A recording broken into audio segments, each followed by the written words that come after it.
హైదరాబాద్ అనగానే మనకి ఒక కొన్ని సెక్టర్స్ గుర్తొస్తాయి. పర్టికులర్గా ఫార్మా సెక్టర్ చూడొచ్చు. మనం కరోనా టైంలో కూడా వ్యాక్సిన్ తయారు చేసిన నగరం ఇది హైదరాబాద్. మన ప్రభుత్వాలు హైదరాబాద్ని ఆ మేరకు ఎంతో కృషి చేసి నిలబెట్టాయి. అంతర్జాతీయ ఫార్మా పటంలో హైదరాబాద్ కంటూ ఒక గుర్తింపు ఉంది. దాంట్లో చంద్రబాబు నాయుడు గారు కృషి నో డౌట్. జీనోమ్ వ్యాలీ సృష్టికర్త దాన్ని చేసిన మాట. తర్వాత హైదరాబాద్లో ఐటీ, హైదరాబాద్ అనగానే ఐటీ ఎంత డెవలప్ అయిందో ఇవాళ బెంగళూరుతో పోటీ పడి బెంగళూరుకి వెళ్ళే ఐటీ ఇండస్ట్రీస్ని కూడా ఇటువైపు తీసుకొచ్చే స్థాయికి ఎదిగింది హైదరాబాద్. ఐటీ ఎగుమతుల్లో కూడా చాలా అద్భుతమైన ప్రగతిని సాధిస్తోంది. హైదరాబాద్ అనగానే మెయిన్గా గుర్తొచ్చేవి రెండు, ఐటీ అండ్ ఫార్మా. ఈ రెండు సెక్టర్స్ బాగా గుర్తొస్తాయి. సరే ఇతరేతర ఇవి హైదరాబాద్ బిర్యానీ ఇవన్నీనేమో సైడ్ ఇవి, కానీ మెయిన్గా ఉపాధిని, ఆదాయాన్ని వ్యాపార పరంగా తీసుకొచ్చేవి, అభివృద్ధిని తీసుకొచ్చేవి మనం అట్లా చూసినప్పుడు మనకి ఇది కనిపిస్తుంది. అలాగే మన బెంగళూరు చూస్తే ఎవరైనా బెంగళూరు అనగానే ఐటీ అంటారు. సో ఇట్లా ఒక్కొక్క సిటీకి, ప్రతి సిటీకి ఉంటుంది, కానీ రాష్ట్రాల రాజధానులకు కొన్ని సిగ్నిఫికెంట్ ఇండస్ట్రీస్ అనో లేకపోతే ఇంకోటో ఉంటాయి.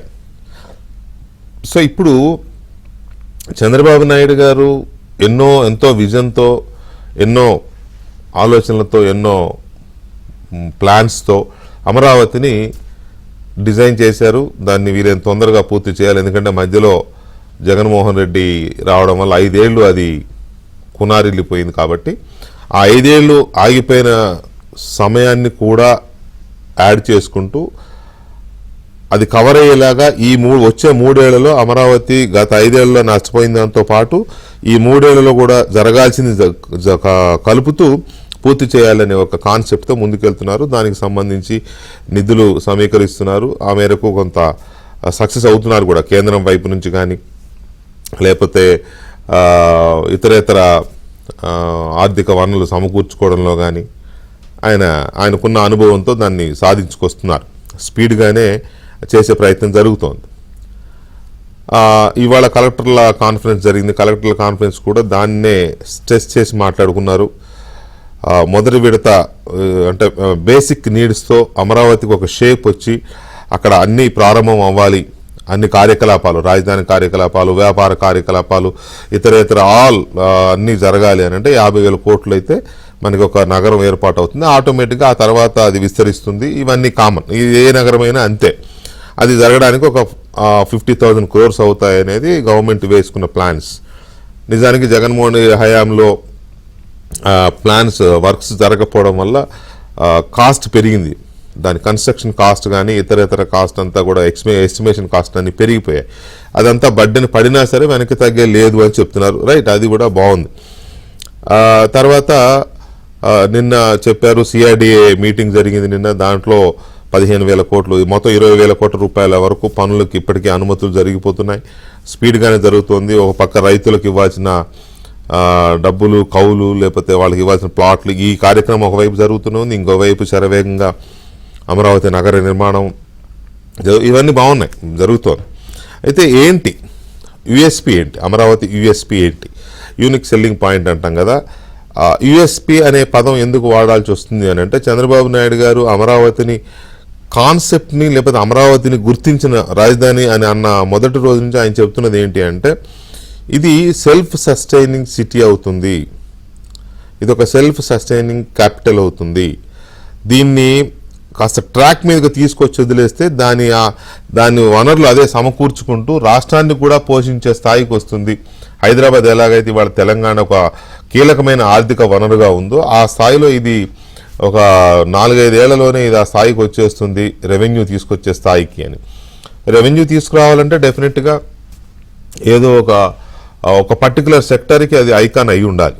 ఇప్పుడు మనం అనుకున్న హైదరాబాద్కి ఎలాగైతే మనం ఐటీ అండ్ ఇది అనుకున్నాము, ఐటీ ఫార్మా తప్ప హైదరాబాద్లో ఇంకేం లేవు అంటే ఉన్నాయి, అవి వేరు.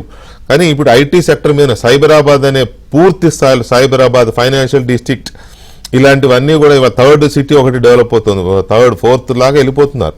ఓఆర్ఆర్ అయిపోయింది. ఇప్పుడు ఇంకొక అవుటర్ ఇంకొక రింగ్ రోడ్ కూడా ప్లాన్ చేసే స్థాయికి వచ్చేసి విస్తరణ హైదరాబాద్. కాబట్టి ఆ స్థాయిలో వెళ్ళాలి అంటే దానికంటూ ఒక సెక్టర్ అంటూ ఒకటో రెండో ఒక పర్టికులర్ సెక్టర్స్ ఉండాలి. విశాఖపట్నాన్ని ఐటీ సెక్టర్గా ఆల్రెడీ ప్రకటించారు. అమెరికా ఐటీ ఇండస్ట్రీస్ ఏ వచ్చినా కూడా విశాఖపట్నం ఇస్తున్నారు. ఆ విశాఖపట్నం పట్ల ఐటీ కంపెనీలు కూడా అట్రాక్ట్ అవుతున్నాయి. నిన్నటికి నిన్న మొన్న అమెరికా టూర్లో గూగుల్ను కూడా తీసుకొచ్చారని ఇవాళ కలెక్టర్ల కాన్ఫరెన్స్లో చంద్రబాబు నాయుడు గారు ఇవాళ కూడా చెప్పారు.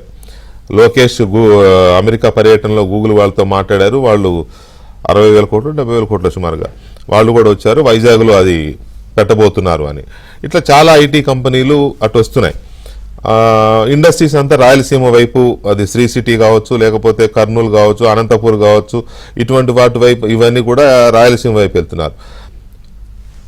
అసలు క్యాపిటల్గా చెప్పబడుతున్న అమరావతి యొక్క పిఎస్పి ఏంటి అనేది చాలా కీలకంగా కనపడుతుంది. రాజధాని ఓకే, నో డౌట్, ఒక అద్భుతమైన పరిపాలనా రాజధానిగా అమరావతి ఉంటుంది అనే దాంట్లో ఇంకా అదే కదా మెయిన్.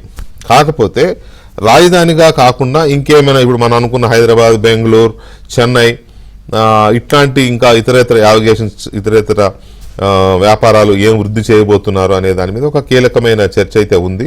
అమరావతిని ఎలా చేయబోతున్నారు అనేది మనం కొంచెం డీప్గా చర్చించాలనుకుంటున్నాం. కాబట్టి దీని మీద మనతో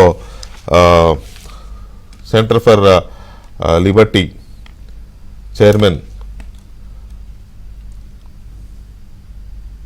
చక్రవర్తి గారు, నల్లమోతు చక్రవర్తి గారు, అలాగే ఏదో చూసి తెలుగుదేశం పార్టీ జాతీయ అధికార ప్రతినిధి అండ్ మిషన్ స్వచ్ఛాంధ్రప్రదేశ్ చైర్మన్ మనతో నల్లమోతు చక్రవర్తి గారు, అలాగే పట్టాభిరామ్ గారు ఉన్నారు, డిబేట్లో ఉన్నారు. ముందుగా చక్రవర్తి గారితో మాట్లాడదాం. చక్రవర్తి గారు, గుడ్ ఈవినింగ్ అండి. Good evening. అంటే ఇవాళ చర్చ యొక్క కాంటెంట్ ఏంటో మీరు చూశారు కదా, కాన్సెప్ట్ కూడా.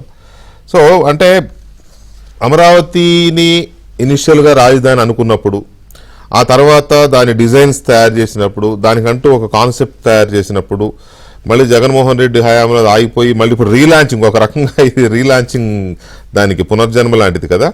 Okay, anyway. సో ఈ మొత్తంలో ఎక్కడా కూడా అమరావతి యొక్క దాన్ని ఏమంటారు, యుఎస్పి అనే పదమే వస్తుంది, నాకు అంతమించి రావట్లేదు. సో మంచి పదమే అది. That's what. అందువల్ల దాన్ని మీరు ఎలా విశ్లేషిస్తారు ఏంటి అంటే, ఒక హైదరాబాద్, ఒక బెంగళూరు, ఈవెన్ విశాఖ అట్లా పోల్చుకున్నప్పుడు? రాష్ట్ర విభజన తర్వాత ఆంధ్రప్రదేశ్ రాష్ట్రానికి రాజధాని కావాలి. అమరావతి అన్ని ప్రదేశాలకి అనుకూలంగా ఉన్న ప్రాంతం. కరెక్ట్. దానికి తోడు కృష్ణా, గుంటూరు జిల్లాలు సమైక్య ఆంధ్రప్రదేశ్ రాష్ట్రం ఆవిర్భవించక ముందు నుంచి కూడా they are the main business centres. తెలుగు ప్రాంతాలకి ముఖ్యమైన వ్యాపారానికి సెంటర్ అది. ఇంటలెక్చువల్ స్ట్రెంగ్త్ కూడా, కమ్యూనిస్ట్ పార్టీ ఉద్యమాలు కానివ్వండి, ఇతరత్ర కానివ్వండి, కాంగ్రెస్ పార్టీ నాయకత్వాలు కానివ్వండి, ఎప్పుడైనా విజయవాడ, కృష్ణా జిల్లాలోనే కేంద్రీకృతమై ఉండేది మొదటి నుంచి కూడా. దీనికి చాలా చరిత్ర కూడా ఉంది. ఆంధ్ర రాష్ట్రానికి రాజధాని ఏది ఉండాలి అన్నప్పుడు కూడా కృష్ణా జిల్లా, విజయవాడే రాజధానిగా అసెంబ్లీలో కూడా అప్పుడు తమిళనాడులో మద్రాస్ ప్రెసిడెన్సీలో ఉన్న అసెంబ్లీలో అప్రూవ్ అయింది. కాకపోతే కర్నూలు వాదన వచ్చినప్పుడు కర్నూలులో రాజధాని పెట్టాలి అన్నప్పుడు శ్రీబాగ్ ఒప్పందం గుర్తుందో లేదు, అదేమి అఫీషియల్ ఒప్పందం కాదు, కాంగ్రెస్ నాయకులు కరెక్ట్ అయినప్పటికీ కూడా కర్నూలుకి రావడానికి జరిగింది ఏంటంటే, ఆంధ్ర రాష్ట్రానికి సంబంధించిన ఓటింగ్ లో తమిళ నాయకులు పాల్గొనకూడదు అనేది ఒక అవగాహన ఆ రోజుల్లో. ఆ అవగాహన వైలేట్ చేసి కొందరు తమిళన్స్ తీసుకొచ్చి ఓటు చేయించి దాన్ని కర్నూలు రాజధాని చేయడం జరిగింది. చరిత్రే. The point is, Krishna Guntur జిల్లాల బెల్ట్ ఏదైతుందో ఆ ఉభయ జిల్లాలు అన్ని ప్రాంతాలకి అనుకూలంది కాబట్టి it is the ideal place for the capital. ఆంధ్రకు రాజధాని కావాలి, అది అత్యంత అనుకూలమైన ప్లేస్. ఇది జగన్మోహన్ రెడ్డి గారు ఒకసారి కాదు చాలా సార్లు ఆయన కూడా అంగీకరించారు. ఆయన బ్రహ్మాండమైన ప్యాలెస్ కట్టుకున్నారు అక్కడ. సో ఎక్కడ దాని తర్వాత ఆయన మనసు మార్చుకున్నారు, అది వేరే విషయం. నౌ యునిక్ సెల్లింగ్ పాయింట్ అంటే, first of all it is centre. రెండు, అక్కడ ఏ దేశాలైనా, ఏ సివిలైజేషన్స్ అయినా పెరగడానికి నీళ్లు చాలా ముఖ్యం. నీళ్లు సమృద్ధిగా ఉన్నాయి అక్కడ. కృష్ణా నది జలాలు కానివ్వండి, సముద్రానికి దగ్గర ఉన్న తీర ప్రాంతాలు కానివ్వండి, నీళ్ళకి పెద్ద సమస్య లేదు. ఇక అతిపెద్ద సెల్లింగ్ పాయింట్ చంద్రబాబు నాయుడు గారు. మీకు తెలిసిందే, ఆయన హైదరాబాద్ లో ఆయన చేసిన అభివృద్ధి ప్రపంచవ్యాప్తంగా అందరికీ తెలిసిందే. దాని గురించి మనం కొత్తగా చెప్పనవసరం లేదు. ఇవాళ హైదరాబాద్ మీరు అన్నట్లు IT industry, pharma industry, health care industry, కాకపోతే 80% ఐటీ ఇండస్ట్రీ, మిగిలిన 15% అది pharma industry. But pharma industry is also quite formed. So ఆయన is like a big icon Andhra Pradesh రాష్ట్రానికి. ఆయనను చూసి వచ్చే పెట్టుబడులు కూడా చాలా ఉంటాయి. దానికి తోడు ద వే అమరావతి నగర దాని కూర్పు జరిగిన విధానం ప్రపంచంలో నాకు తెలిసి, ఎవరైనా ఇంకెక్కడైనా జరుగుంటే చెప్పండి, నేర్చుకుంటాను. నాకు తెలిసి ఎక్కడ రైతులు స్వచ్ఛందంగా వేల ఎకరాల భూములు ప్రభుత్వానికి ఇవ్వటం ఎక్కడ జరగలేదు. ప్రైవేట్ సంస్థలకి లాభం కొరకు అమ్ముకున్నారే కానీ ప్రభుత్వానికి భవిష్యత్తులో మాకు అధిక ఆదాయం వస్తుందని నమ్మి ప్రభుత్వానికి భూములు స్వచ్ఛందంగా ఇవ్వటం అనేది ఎక్కడ జరగలేదు. It is one of the unique. మీరు ఎక్కడ చూసినా రైతు పోరాటాలు జరుగుతాయి కానీ రైతులు స్వచ్ఛందంగా భూములు ఇవ్వడం అనేది ఎక్కడ లేదు. ఎందుకు? అగైన్ ద యూఎస్పీస్ చంద్రబాబు ఆయన్ని చూసుకోవడం జరిగింది. Okay, the last USP for Amaravati is దాని మీద ప్రభుత్వం పెట్టే ఖర్చు చాలా తక్కువ. అందరు అభియోగం మోపేది ఏంటంటే మొత్తం డబ్బులు తీసిపోయి అమరావతిలో పోస్తే మిగిలిన ప్రాంతాల పరిస్థితి ఏంటి? అది యాక్చువల్లీ వాస్తవం కాదు. మీరు ఈ రోజు అమరావతిలో భూముల లెక్కలు ఇవాళ రేట్లు వేసుకున్నా కూడా అమరావతి చుట్టుపక్కల ప్రాంతాల్లో గజం 30, 40, 50 ఇది తెలుగుదేశం ప్రభుత్వం వచ్చిన తర్వాత బాగా పెరిగాయి రేట్లు. ప్రభుత్వం దగ్గర 5,000 ఎకరాల ల్యాండ్ బ్యాంక్ ఉంది. And the plan, according to the plan, ఇది ఒక 15 సంవత్సరాల పీరియడ్ లో క్రమక్రమంగా అమ్ముతూ వెళ్తారు. ఎట్లా చూసుకున్నా 1,00,000 కోట్లు మీకు అక్కడే వస్తాయి. 1,00,000 కోట్లు ఇది భూమి అమ్మటం మూలంగా. So it is a very unique project. ప్రపంచవ్యాప్తంగా energy created energy in many countries. ఎందుకంటే గ్రీన్ ఫీల్డ్ ప్రాజెక్ట్. ఎక్కడ కూడా ఒక రాజధాని జీరో నుంచి నిర్మిస్తూ వచ్చే అవకాశం ఎక్కడ రాలేదు. కాబట్టి ప్రపంచ ప్రఖ్యాత architecture companies were very excited ఈ ప్రాజెక్ట్ లో పాల్గొనడానికి. పాపం వాళ్ళందరినీ అవమానించడానికి పంపించడం జరిగింది. యూకే కంపెనీ కానీ, సింగపూర్ కంపెనీ కానీ, కన్సోర్షియమ్స్ అవన్నీ. బట్ ఎనీవే గత జరిగిపోయింది. But Amaravati has a lot of unique selling points. And Andhra Pradesh is very unique, చాలా వినూత్నమైన రాష్ట్రం. ఎందుకంటే షోర్ లైన్. మీరు చెప్పినట్టుగా మీరు చెప్పిన దాంట్లో అమరావతికి ఉన్న ప్రత్యేకతలు చాలా ఉన్నాయి. అది there is no dispute or there is no second thought about it. మీరు చెప్పిన అన్ని పాయింట్స్ కూడా డెఫినెట్లీ అడ్మిటెడ్. కాకపోతే చంద్రబాబు నాయుడు గారు ఐకాన్. దేనికి ఐకాన్? తెలుగు పీపుల్కి ఐకాన్. నౌ ఆంధ్రప్రదేశ్కి ఐకాన్ ఆయనే.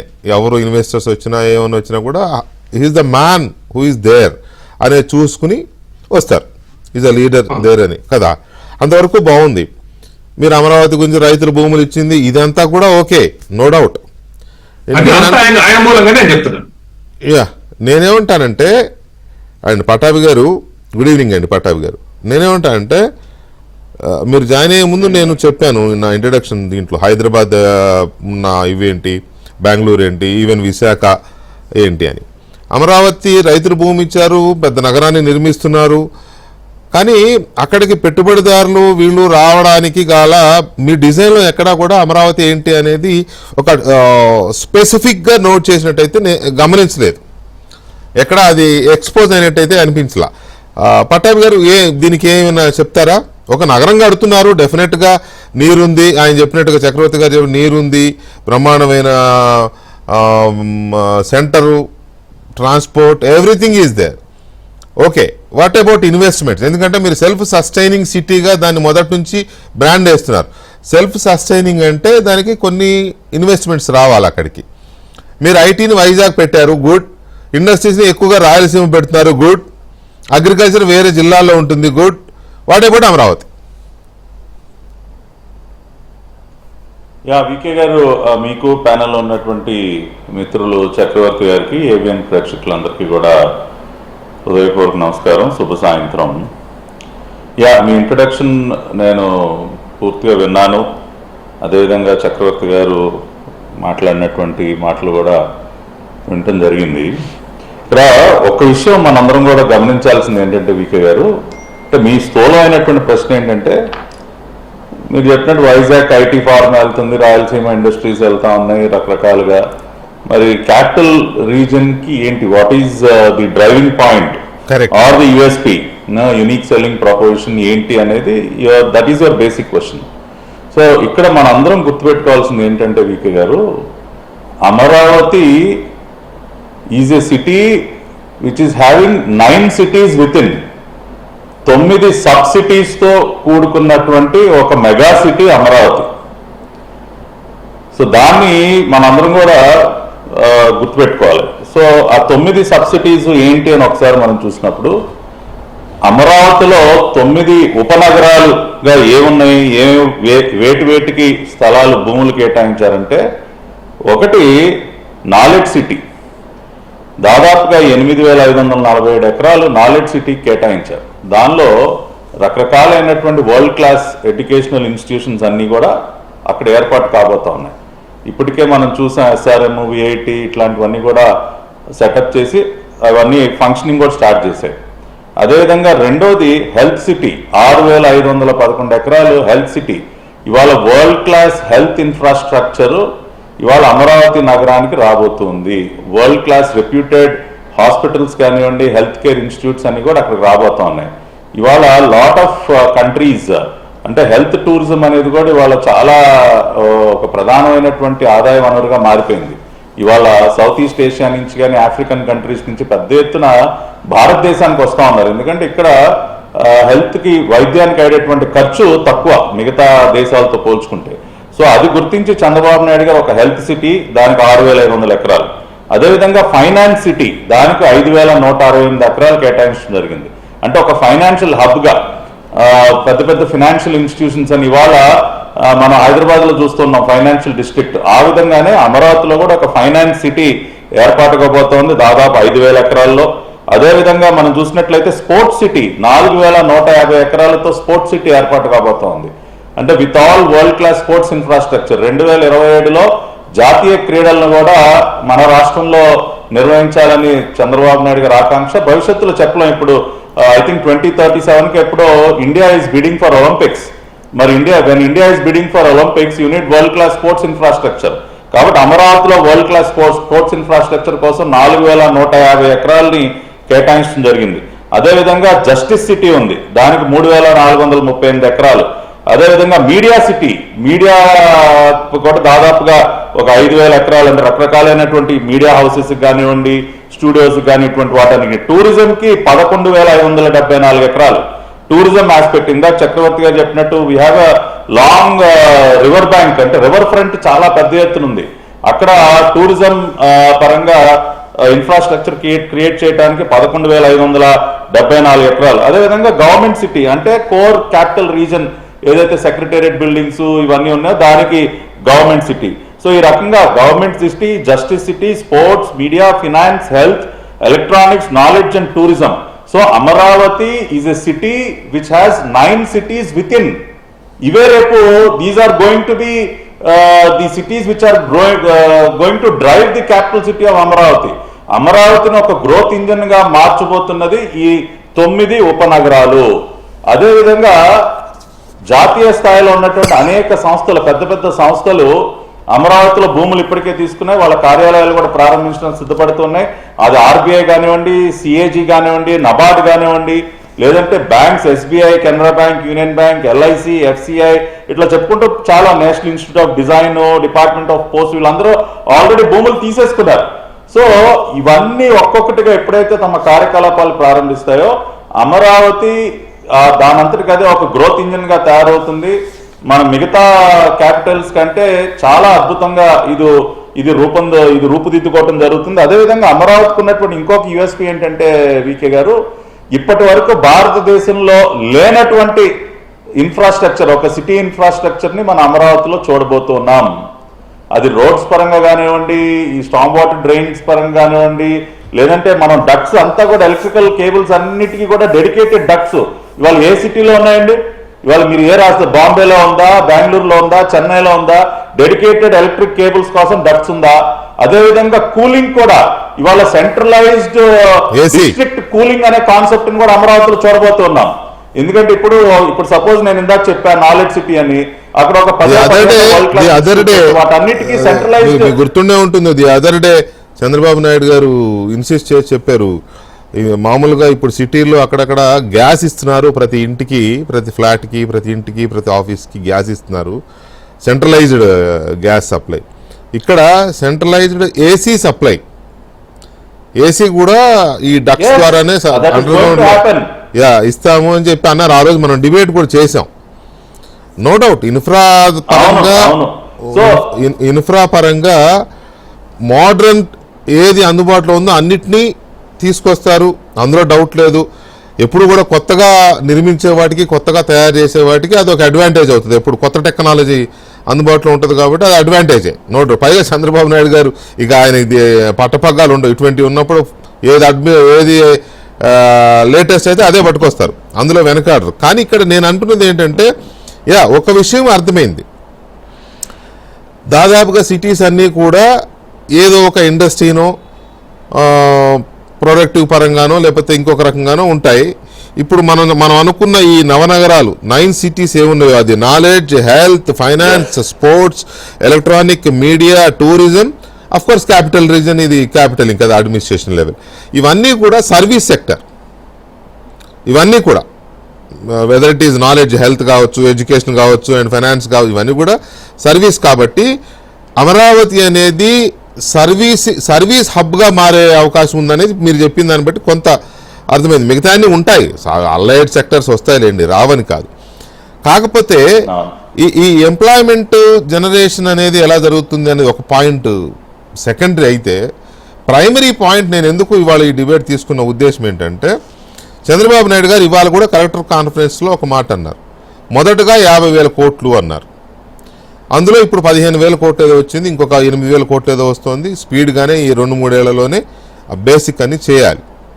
అంటే కొత్తగా ఏర్పడిన రాష్ట్రం, మనమే కొన్ని వందల వేల డిబేట్లు చేసాం. జగన్మోహన్ రెడ్డి హయాంలో 10 లక్షల కోట్లు అప్పులు చేశారని. అప్పుల భారం ఉన్న రాష్ట్రం మీద ఇంత బడ్డను పెట్టుకుంటున్నాం కాబట్టి, అఫ్కోర్స్ పెట్టడం తప్పని కాదండి. ఏ నమ్మకంతో పెడుతున్నారు? ఒక్కసారి స్టార్ట్ అయితే అమరావతి అది స్వయం సమృద్ధిగా జరిగే నగరమే కాకుండా రాష్ట్రాన్ని కూడా పోషిస్తుందనే ఒక నమ్మకంతో, విశ్వాసంతో చేస్తున్నారు. సో అందుకని పాయింట్ వస్తుంది, ఈ సర్వీస్ సెక్టర్తోనే ఇది చేయగలరా, ఇంకా ఎలాంటి స్వయం సమృద్ధిని. చక్రవర్తి గారు, ఇందాక మీరు చెప్పిన దాన్ని అలాగే పట్టాభి గారు చెప్పిన దాన్ని మేళవించి కనుక మాట్లాడుకుంటే, అమరావతి నగర నిర్మాణం వెనుక ఆశలు, ఆకాంక్షలు చాలా ఉన్నాయి. అవి ఉండబట్టే రైతులు చంద్రబాబు నాయుడు అలా అడగగానే ఆయన మీద నమ్మకంతో, ఈయనైతే చేయగలరని నమ్మకంతో అలా ఇచ్చేశారు. తల్లి లాంటి భూముల్ని దారాదత్తంగా ఇచ్చేశారు, రైట్? అది ఒకటి, ఆశలు, ఆకాంక్షలు. తర్వాత ఈ నగరమే ఆంధ్రప్రదేశ్కి ఒక గ్రోత్ ఇంజన్. ఇప్పుడు పట్టాభి గారు కానీ చంద్రబాబు నాయుడు గారు రిపీటెడ్గా వాడే పదం గ్రోత్ ఇంజన్. ఇది అవ్వాలి, అమరావతి అవ్వాలి. దానికోసం చాలా హ్యూజ్ ఇన్వెస్ట్మెంటే చేస్తున్నారు. ఇప్పుడు 50,000 కోట్లు ఇనిషియల్గా, ఇంకా తర్వాత ఇంకా చేసుకుంటూ వెళ్తారు కదా. ఇప్పుడు ఈ నవనగరాలు ఏవైతే ఉన్నాయో ఇవన్నీ మోరార్లెస్ సర్వీస్ దీని కిందనే ఉన్నాయి అనిపిస్తుంది కదా చూస్తుంటే. సో ఇది ఇట్లాగే ఉన్నట్లయితే సెల్ఫ్ సస్టైనబుల్ సిటీగా తయారవ్వడానికి, బ్రేక్ ఈవెన్ రావడానికి, తనకు తాను బ్రేక్ ఈవెన్ తెచ్చుకోవాలి, స్టేట్ని కూడా ఫీడ్ చేయాలి. ఇది సరిపోతుందా? ఇంకా ఏమైనా ప్లాన్స్ ఉండొచ్చా చంద్రబాబు నాయుడు గారి మస్తిష్కంలో? మనకు చరిత్ర తిరిగేస్తే దీనికి చాలా ఉదాహరణలు ఉన్నాయి.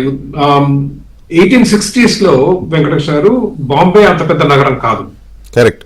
బాంబేని అప్పుడు పాలించే గవర్నర్ బాంబే సర్ బార్టిల్ ఫ్రియర్, ఆయన వచ్చిన తర్వాత బాంబేలో రోడ్లు వేయటం జరిగింది, పోర్ట్ డెవలప్ చేయడం జరిగింది. మన Victoria Terminus, Chhatrapati Shivaji Terminus ఉంది కదా, అది బాంబే రైల్ నెట్వర్క్. దాంతో పాటు యూనివర్సిటీ ఆఫ్ బాంబే, అక్కడ హైకోర్టులు, శానిటేషన్, వాటర్, ఇవన్నీ చేయడం జరిగింది. ఇవన్నీ చెప్తున్నా అంటే this is something very similar Chandrababu Naidu has done for Hyderabad లో కూడా. కరెక్ట్. మీరు చూస్తే చంద్రబాబు నాయుడు గారికి మీరు టెక్నాలజీ క్రెడిట్ ఇవ్వచ్చు, కానీ అవి రావడానికి కారణం దానికి సరిపడా మౌలిక సదుపాయాలు సృష్టించడం. అవును. ఒక ఔటర్ రింగ్ రోడ్ కానివ్వండి, ఒక రాజీవ్ గాంధీ ఇంటర్నేషనల్ ఎయిర్పోర్ట్ కానివ్వండి, దానికి సరిపడా మళ్ళా ఇక్కడ వచ్చే వ్యాపారాలకి హ్యూమన్ రిసోర్సెస్, మానవ వనరులు కల్పించాలిగా. ఒక IIIT తీసుకోండి, ఒక ISB తీసుకోండి, and any number of institutions, 4 sir నుంచి మొదలు పెడితే the whole number of institutions తీసుకురావడం. సో ఆ ఎకో సిస్టమ్. సో అమరావతిలో ఏ కంపెనీలు వస్తాయి, అన్న సంకోచం కన్నా, ఎందుకంటే భవిష్యత్తులో ఏ కంపెనీలు వస్తాయి ఎవరో చెప్పలేము. We never thought battery car వచ్చుద్దని మనకు వరకు తెలియదు. కరెక్ట్ గా 2 సంవత్సరాల క్రితం ఆర్టిఫిషియల్ ఇంటెలిజెన్స్ అనేది ఇంత పెద్ద విప్లవం అనేది సంగతి కూడా ఎవరికి తెలియదు. కరెక్ట్ వస్తాయి. సో మనం ప్రభుత్వ పరంగా చేయగలిగింది ఏంటంటే సరైన వాతావరణం సృష్టించడం. ఇవాళ అమరావతిలో మీకు బిడ్స్ వస్తుందని ఇప్పుడు నిన్న వినటం జరిగింది. విఐటి ఇప్పుడు చాలా కాలం ఉంది, 20,000 మంది విద్యార్థులు, చాలా మందికి తెలియదు అమరావతిలో విఐటి ఉన్నట్టు, అంత పెద్ద వ్యవస్థ ఉన్నట్టు. 20,000 మంది. ఎస్ఆర్ఎం ఉంది, అమృత ఉంది, ఎయిమ్స్ ఉంది, సరే national institute design fashion technology తెలుస్తారనుకుంటా. ఆల్మోస్ట్ నేను చూసినప్పుడు అయితే అయిపోయింది పోయిన సంవత్సరానికి. జగన్మోహన్ రెడ్డి గారు పుణ్యం అయితే తెలుసుకోలేదు. అవన్నీ వస్తే మీకు విద్యార్థులే 1,00,000 మంది ఉంటారు అమరావతి, దాని ఉద్యోగులు 1,00,000 మంది ఉంటారు. సో ఆంధ్రప్రదేశ్ రాష్ట్ర ప్రభుత్వం చేయాల్సిందల్లా నా అభిప్రాయంలో, నా వ్యక్తిగత అభిప్రాయంలో, keep on building infrastructure. Metro కట్టాలి, ఔటర్ రింగ్ రోడ్ కి పోటీగా సిమిలర్ రోడ్లు కట్టాలి, బ్రహ్మాండమైన విమానాశ్రయం కావాలి, వరల్డ్ క్లాస్ ఇన్స్టిట్యూషన్స్ కావాలి, ఏది ఎడ్యుకేషన్ ఇన్స్టిట్యూషన్స్.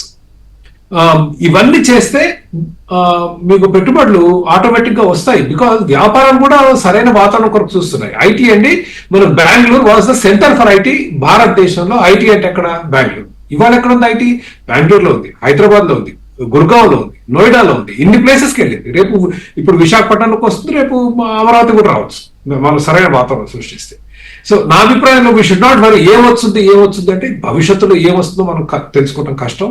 సరైన వాతావరణం కనుక సృష్టించి వ్యాపారస్తులు సంతోషంగా వ్యాపారం చేస్తూ 4 పైసలు గడించే వాతావరణం కనుక సృష్టిస్తే లక్షలాది ఉపాధి అవకాశాలు. ఇవాళ ఏంటంటే హైదరాబాద్ విప్లవం 10 లక్షల ఐటీ ఉద్యోగాలు, 10 లక్షల మంది ఇవాళ ఐటీ, కేవలం ఐటీ. హైదరాబాద్ జనాభా 1 కోటి, 10 లక్షల మంది ఐటీలో పనిచేస్తారంటే కుటుంబాన్ని 3 వేసుకోండి, అంటే 30 లక్షల మంది కేవలం ఐటీ మీద. మళ్ళీ వాళ్ళ మీద ఆధారపడి ఎంతమంది ఉన్నారు? ఆటోల దగ్గర నుంచి మొదలు పెడితే చాలా ఉంది. టిఫిన్ సెంటర్లు, నైట్ ఫుడ్ బజార్లు, ఒకటి కాదులేండి. ఎగ్జాక్ట్లీ. మీ ఇంట్రొడక్షన్ లో ఏమన్నారంటే హైదరాబాద్ మొత్తం ఐటీ అని నేను అనను అన్నారు. హైదరాబాద్ మొత్తం ఐటీనే ఇవాళ, మీరు నమ్మినా నమ్మకపోయినా 30 లక్షల మంది మళ్ళీ వాళ్ళ మీద ఆ కుటుంబాల మీద ఆధారపడి ఇంకో 20-30 లక్షల మంది, అంటే సగం హైదరాబాద్ ఐటీ మీద బతుకుతుంది. So it will come. కాకపోతే మనం సరైన వాతావరణం సృష్టించాలి. అండ్ చంద్రబాబు గారిని ఎంత విమర్శించినా, ఆ విమర్శలు పక్కన పెట్టినా కూడా ఈ విషయంలో మాత్రం హీఈస్ ద రైట్. భారతదేశంలో ఆయన మించిన వ్యక్తి ఈ రోజు లేరు. So he's the USP, he's the selling point. ఆయన ఏం చేస్తారు, అండ్ దానికి ప్రిసిడెన్స్ ఎందుకు ఇచ్చారంటే బాంబేది కానివ్వండి, ఇప్పుడు హాంకాంగ్ లో మరి మెక్లిహోస్ అనే ఆయన ఈ was governor and he transform గా. మీరు సింగపూర్ తీసుకోండి, ఎట్లా సాధ్యమైంది? Singapore again 1 person, Lee Kuan Yew. China తీసుకోండి, Deng Xiaoping. So there are people. India తీసుకోండి, పివి నరసింహరావు. వీటన్నిటికంటే ఇంకా ఇది మలేషియా, మహతీర్ మహమ్మద్, ఆయన చంద్రబాబు నాయుడు గారు ఎప్పుడు చెప్తూ ఉంటారు ఎగ్జాంపుల్. ఎగ్జాక్ట్లీ. సో యుఎస్పీలో మనిషి ఇంపార్టెంట్, ఆయన చేయాల్సిన పనులు ఇంపార్టెంట్, అండ్ మౌలిక సదుపాయాలు సరైన వాతావరణం సృష్టిస్తే వ్యాపారాలు అవే వస్తాయి. Commissioner right. పటాల్ గారు, ఎంప్లాయ్మెంట్ అనేది చాలా ఇంపార్టెంట్. ఇప్పుడు చక్రవర్తి గారు చెప్పిన దాంట్లో ఇందాక మనం ఐటీ గురించి మాట్లాడుకున్నప్పుడు కూడా నాట్ ఓన్లీ ఐటీ, అది ఏ సెక్టర్, ఇప్పుడు మీరు చెప్పిన నాలెడ్జ్ సిటీ కావచ్చు, హెల్త్ సిటీ కావచ్చు, ఫైనాన్స్ సిటీ కావచ్చు, స్పోర్ట్స్ సిటీ కావచ్చు, ఎలక్ట్రానిక్ సిటీ కావచ్చు, మీడియా సిటీ, టూరిజం అయితే ఇక అది sky is the limit employment కానీ లేకపోతే ఇంక ఇటువంటి వాటికి. సో ఇటువంటివన్నీ ఎంప్లాయ్మెంట్ క్రియేట్ చేస్తాయి. అయితే ఈ ఎంప్లాయ్మెంట్ ఎంత క్రియేట్ అయితే ఆ ఏరియా అంత ఇదిగా డెవలప్ అవుతుందనే దాంట్లో ఎలాంటి సందేహం లేదు. ఎంత టైంలో మనం ఒక బెంచ్ మార్క్ని చేరుకోగలము అనే అంచనాలు, గ్యారంటీ అని కాదు కానీ ఒక అంచనాలంటూ ఉన్నాయా ప్రభుత్వానికి? ఒక 20 ఏళ్ళు, 25 ఏళ్ళు ఇట్లా ఏమన్నా ఒక అంచనాలు ఉన్నాయా? వికే గారు, ఒకసారి మనం we should remind ourselves the story of Dubai నగరం ఒక 40 సంవత్సరాల క్రితం ఏంటి, ఇవాళ ఏంటి? ఒక ఎడారండి దుబాయ్, ఒక ఎడారి. మహమ్మద్ బిన్ రషీద్ అల్ మక్తుమ్ అనే ఒక వ్యక్తి సింగిల్ హ్యాండెడ్గా ఆ ఎడారిలో ఒక మహానగరాన్ని సృష్టించాడు. ఏంటి దుబాయ్ యొక్క యూఎస్పీ? World class infrastructure. అక్కడ రోడ్స్ కానివ్వండి, అక్కడ హెల్త్ కేర్ సిస్టమ్స్ కానివ్వండి, ఎయిర్పోర్ట్ కానివ్వండి, you name it is all world class. అందుకనే ఇవాళ దుబాయ్ ఒక ఎడారిలో కూడా ఒక మహానగరంగా ఉద్భవించింది. అనేక మంది ఇతర దేశాల నుంచి ఈ రోజున వచ్చి దుబాయ్లో ఉంటా ఉన్నారు. అదేవిధంగా ఇప్పుడు మీరు దుబాయ్తో పోల్చుకుంటే అమరావతికి ఇంకా చాలా ఎక్కువ రిసోర్సెస్ ఉన్నాయి. Abundant water, you have better climate than Dubai, you have various other things. మరి ఒక ఎడారిలోనే దుబాయ్ లాంటి నగరం ఇవాళ ఒక వరల్డ్ క్లాస్ సిటీగా అది అవతరించినప్పుడు వై నాట్ అమరావతి అండి? అమరావతికి ఇంకా అంతకంటే బెటర్ ఇట్ ఈస్. దాని లొకేషన్ పరంగా చూసినా ఏ రకంగా చూసినా చాలా అడ్వాంటేజెస్ ఉన్నాయి. అందుకనే ఖచ్చితంగా 25 years డౌన్ ద లైన్ మీరు అమరావతిని ఒక దుబాయ్ని తలదన్నేటటువంటి ఒక వరల్డ్ క్లాస్ సిటీగా మీరు చూడబోతున్నారు. దానిలో ఎటువంటి అనుమానం లేదు. మీరు దుబాయ్లో ఏ విధమైనటువంటి ఇన్ఫ్రాస్ట్రక్చర్ మీరు ఈ రోజున చూస్తా ఉన్నారో దానికి 10 రెట్లు ఇంకా కూడా లేటెస్ట్ టెక్నాలజీతో మీరు ఇన్ఫ్రాస్ట్రక్చర్ని అమరావతి సిటీలో చూడబోతూ ఉన్నారు. And Amaravati is also a city of blue and green. అంటే గ్రీనరీ అంటే ఈకో ఫ్రెండ్లీ, మొత్తం కూడా ఎన్విరాన్మెంట్ ఫ్రెండ్లీ. మొన్న మీరు చూసారు సిఆర్డిఏ బిల్డింగ్ వర్క్స్ ఆయన ప్రారంభించినప్పుడు అక్కడ ఉండి ఆయన గట్టిగా చెప్తా ఉన్నారు, ఇది ఎన్విరాన్మెంట్ ఫ్రెండ్లీ బిల్డింగ్గా ఉండాలి, దీనిలో న్యాచురల్ లైట్ కానీ కూలింగ్ కానీ ఇవన్నీ కూడా ఉండాలి, ఈకో ఫ్రెండ్లీగా ఉండాలి అని ఆయన గట్టిగా చెప్తా ఉన్నారు. సో మంచి గ్రీన్ స్పేసెస్ ఉంటాయి అమరావతిలో, వాటర్ బాడీస్ ఉంటాయి. It is a city of blue and green. So ఎప్పుడైతే ఆ దుబాయ్కి మించినటువంటి ఇన్ఫ్రాస్ట్రక్చర్ మనం క్రియేట్ చేస్తామో ఇన్వెస్ట్మెంట్స్ ఆటోమేటిక్గా వస్తాయి సార్. ఇప్పుడు నేను చెప్పా 9 ఉపనగరాలకి ల్యాండ్ బ్యాంక్స్ రెడీగా పెట్టాం. ఇప్పుడు ఎవరైనా మంచి ఇన్ఫ్రాస్ట్రక్చర్ ఉన్నటువంటి సిటీలోకి వాళ్ళు ఇన్వెస్ట్మెంట్ పెట్టాలని ముందుకొస్తారు, వాళ్ళ వ్యాపారాలు ప్రారంభించాలని ముందుకొస్తారు. అదేవిధంగా ఇవాళ బిజినెస్ ఫ్రెండ్లీ గవర్నమెంట్. ఇవాళ గతంలో ఈజ్ ఆఫ్ డూయింగ్ బిజినెస్ మనం చూసాం, ఇప్పుడు స్పీడ్ ఆఫ్ డూయింగ్ బిజినెస్ అంటా ఉన్నాం. ఇవాళ లోకేష్ గారు కానీ చంద్రబాబు నాయుడు గారు ఏం చెప్తా ఉన్నారు, it is not only is of doing business, it is speed of doing business. The speed at which the government is functioning today. ఇవాళ ఎంత ర్యాపిడ్గా ఎంత వేగంగా డెసిషన్స్ తీసుకుని ఇన్ని కంపెనీస్, ఇవాళ గూగుల్ అండి, మన టీసీఎస్, దాంతకుముందు రిలయన్స్, ఇవాళ ఎన్నో కంపెనీస్, ఆర్సిలార్ మిత్తల్ వాళ్ళు స్టీల్ ప్లాంట్లు, ఈ 6 నెలల్లో ఎన్ని వేల కోట్లు ఇన్వెస్ట్మెంట్లు రాష్ట్రానికి వచ్చింది. That is the speed at which we are functioning. So Amaravati నగర అభివృద్ధిలో కూడా అదే రకమైనటువంటి స్పీడ్ మీరు చూస్తారు. నిన్నే మనం చూసాం కొన్ని వేల కోట్ల రూపాయల టెండర్లకి క్లియరెన్స్ ఇచ్చారు. ఆ టెండర్లన్నీ కూడా ఫ్లోట్ చేయబోతా ఉన్నారు. 15,000 కోట్ల రూపాయలు వనరులు సిద్ధంగా ఉన్నాయి. కేంద్ర ప్రభుత్వం కూడా మంచి మద్దతు ఈ నగరానికి అందిస్తూ ఉంది.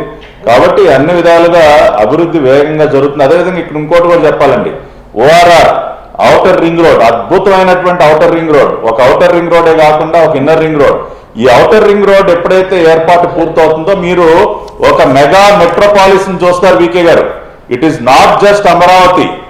అమరావతితో పాటు ఒక పక్కన విజయవాడ, రెండో పక్కన గుంటూరు, ఇంకొక పక్కన తెనాలి, ఇవన్నీ కలిపి ఇవన్నీ గనక కలిపి చూసినట్లయితే ఒక మెగా మెట్రోపాలిస్ నగరాన్ని మీరు ఆంధ్రప్రదేశ్ లో చూడబోతున్నారు, విచ్ ఇస్ మచ్ బిగర్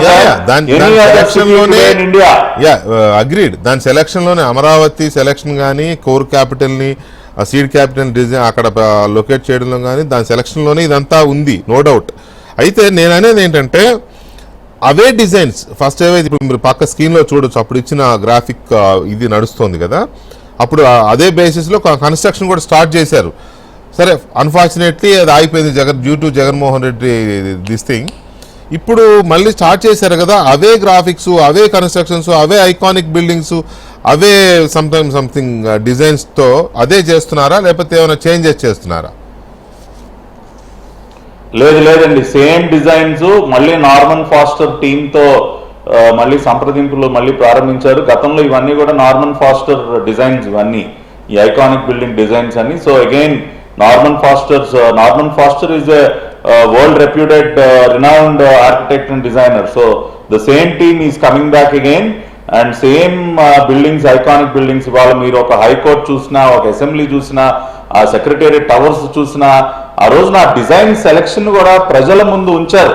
ఒక ప్రతిదానికి మీకు గుర్తుంటే వీకే గారు, సెక్రటేరియట్ బిల్డింగ్ ఇదిగోండి 4 డిజైన్లు, హైకోర్టు బిల్డింగ్ ఇదిగో 4, అసెంబ్లీకి ఇదిగోండి 4, దీనిలో మీరే సెలెక్ట్ చేయండి అని చెప్పి అవి నాట్ ఓన్లీ ఆన్లైన్ మోడల్స్ కూడా పెట్టి అభిప్రాయ సేకరణ జరిపితే ప్రజలు ఎన్నుకున్న డిజైన్లు అండి అవి. People have chosen those designs. It is not just Chandrababu Naidu గారు. చంద్రబాబు నాయుడు గారు ఒక గదిలో కూర్చుని ఆయన టిక్ పెట్టల, ప్రజలు ఆ డిజైన్ సెలెక్ట్ చేశారు. సో అదే ప్రజలు ఏవైతే ఈ డిజైన్ బిల్డింగ్స్ మేము చూడాలనుకుంటున్నామో, మాకు ఈ డిజైన్ నచ్చింది అని చెప్పి ప్రజలు ఆ రోజున ఏదైతే సెలెక్ట్ చేశారో అవే డిజైన్స్ మళ్ళీ ఇవాళ మనం చూడబోతున్నాం అతి త్వరలో రీజన్ లో. ఆ design as same design come up. ఇవన్నీ చక్రవర్తి గారు very quick reply I'm asking. ఏంటంటే అప్పుడు చంద్రబాబు నాయుడు గారు 2019 నాటికి దాన్ని కొంత ఎక్కువ ఇది చేసుకుని చేయాల్సిన మినిమమ్స్ చేయకపోవడం వల్ల జగన్మోహన్ రెడ్డి వచ్చి ఆపే అవకాశం స్కోప్ ఇచ్చారు అనే విమర్శ ఒకటి వచ్చింది. ఆ స్కోప్ ఇవ్వకుండా ఉండాల్సింది జగన్మోహన్ రెడ్డికి అనేది అప్పట్లో చర్చ జరిగింది, వాస్తవం కూడా అది కొంతవరకు. సో ఇప్పుడు చేసే దాంట్లో మళ్ళీ అవే డిజైన్స్తో వెళుతున్నారు. కోర్స్ ఈసారి ఆ స్కోప్ ఇస్తారని నేను అనుకోను, ఇచ్చే అవకాశం లేదు, అలాంటి వాళ్ళు వచ్చే అవకాశం కూడా చాలా తక్కువ ఉంటుంది. కానీ కాకపోతే వీళ్ళ డిజైన్స్ మార్చకుండా అలాగే వెళ్ళాలి అనే దాని మీద మీ టేక్ ఏంటి? ఒకటి, అమరావతి 2019లో ఆలస్యం అయిందనే దాంతో నేను ఏకీభవించాను. ఎందుకంటే వెంకటకృష్ణ గారు, ఒక హైదరాబాద్ లో ఒక 20 అంతస్తుల బిల్డింగ్ కట్టడానికి 5 ఏళ్ల కంటే ఎక్కువ పడుతుంది. నేను ఒక రాజధాని 5 ఏళ్ళు కట్టాలనుకోవటం అత్యాశ. మళ్ళా సరిగా కట్టకపోతే దాన్ని సరి చేసుకునేసరికి తల ప్రాణం తోక్కోవచ్చు, 10 ఖర్చు వస్తుంది. వాళ్ళకి ఎగ్జాక్ట్లీ సరైన ప్రణాళిక లేకుండా చేస్తే బోర్ల బొక్కలు పడతాయి. అయితే నేను అమరావతి చూస్తే నాకు తెలిసింది ఏంటంటే చాలా కన్స్ట్రక్షన్ జరిగింది. 90% కన్స్ట్రక్షన్ పూర్తయిన బిల్డింగ్ ఎన్నున్నాయి. Judges apartments, IAS IPS apartments, judges villas, IAS IPS apartments, NGOs, గెస్టెడ్ officers 90% తలుపులు కూడా బిగిచ్చేశారండి రంగులేసి. So I was surprise. And చాలా బిల్డింగ్లు 15 నుంచి 18 నెలల్లో కట్టేశారు ప్రణాళిక పూర్తయిన తర్వాత. So I don't believe. అయితే 5 సంవత్సరాలు ఆలస్యమైంది, ఖర్చులు పెరిగాయి. ఇప్పుడు మళ్ళీ డ్రాయింగ్ టేబుల్ పోతే ఆలస్యం అవుతుందన్న భావన ఉండొచ్చు. కానీ ఏమన్నా మార్పుల వల్ల ఇప్పుడు వచ్చిన టెక్నాలజికల్ అడ్వాన్సెస్ తోటి చేయగలిగితే మంచిది. But politically it is not acceptable today. 2014 నుంచి 19 వరకు వచ్చిన అభియోగం ఏంటంటే ఆలస్యం చేశారని. సో రాజకీయంగా it is not a smart thing to do. But నా అభిప్రాయం అడిగితే కొంచెం మార్పు చేయకుండా కొత్త టెక్నాలజీతో చేయగలిగితే చేస్తే తప్పు లేదు. But there is no acceptance politically today. అందరు భయం పట్టుకుంది. జగన్మోహన్ రెడ్డి గారి భయం అట్లా ఉంది. మరి ఎంత త్వరగా పూర్తి చేస్తే అంత సేఫ్ అనేది. అదే రైట్. ఎనీవే చూద్దాం. అమరావతి అనేది మరొక ఆణిముత్యంలాగా భారతదేశంలో, ప్రపంచంలో ఒక అద్భుతమైన నగరంగా తీర్చిదిద్దుదామని ట్రై చేస్తున్నారు. అవ్వాలని కోరుకుందాం. కాకపోతే ఇదే ఇప్పుడు మనం చర్చించిందంతా కూడా ఎంతవరకు దాన్ని సెల్ఫ్ సస్టైన్ చేస్తుంది, ఏపీని ఎంతవరకు ఫీడ్ చేయగలుగుతుంది, అలాగే తెలుగు ప్రజలు గర్వించే మరొక అద్భుత నగరం ఎంతవరకు సాక్షి